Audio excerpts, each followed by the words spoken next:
პენიტენციურ დაწესებულებაში უკანონო ნივთის ქონის საქმეზე დღეს წინა სასამართლოს ხდომა ჩაანიშნული. დღევანდელი პროცესი მოსამართლე ნატო ხუჯაძე მწუთი წუთზე უნდა გახსნას და არსებული ინფორმაციით სამივე ბრალდებული აქციებში მონაწილე პირები დღეს განსასჯელის სკამზე ისხდებიან.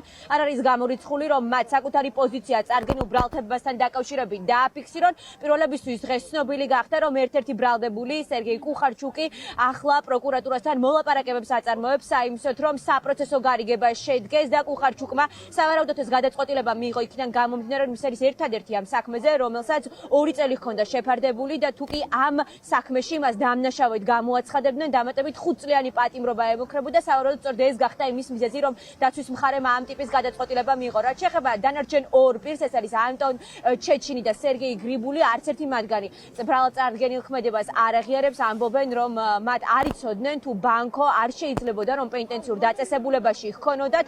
შესაბამისად, მათი პოზიცია არის ის, რომ ეს არის პოლიტიკურად მოტივირებული ბრალი. ანტონ ჩეჩინის წარდგენილი ბრალის სამართლის კოდექსის 178 სეკუნდა მოხლით, რაც გულისხმობს პენიტენციურ დაწესებულებაში აკრძალული ნივთის მოხმარებას და შენახვას.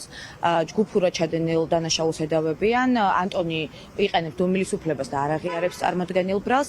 დღეს მოსამართლე ნატო ხუჯაძე განიხილავს წინა სასამართლოს ხდომაზე მტკიცებულებების დასაშვებობის ეტაპს. ჩვენ წინა ხდომაზე წარვადგინეთ უკვე უკანონოდ მოპოვებულ მტკიცებულებებზე გავაკეთეთ აქცენტი.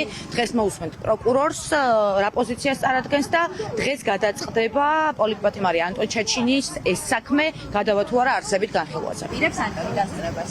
დიახ, ამდენად ჩემთვის ცნობილი აპირებს დასწრებას.